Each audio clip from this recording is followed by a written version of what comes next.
Дорогие работодатели, здравствуйте. Это видео как раз для вас. Не увольняйте беременную женщину на 5-м месяце беременности, если вы не хотите заплатить 100 тысяч. Идет штраф. Ко мне обратилась клиентка, девушка. Она работала на одном месте 1,5 года. Проработав 5 месяцев, пришел работодатель и сказал, что у них сокращение, они должны закрыть дело свое. Поставили ее перед фактом, что ты прекращаешь работать через 2 недели. Они уволили ее без предупреждения, без слушания.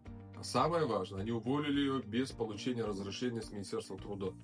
Закон запрещает увольнять беременную женщину или ухудшать ее условия труда без того, чтобы получить разрешение с Министерства труда.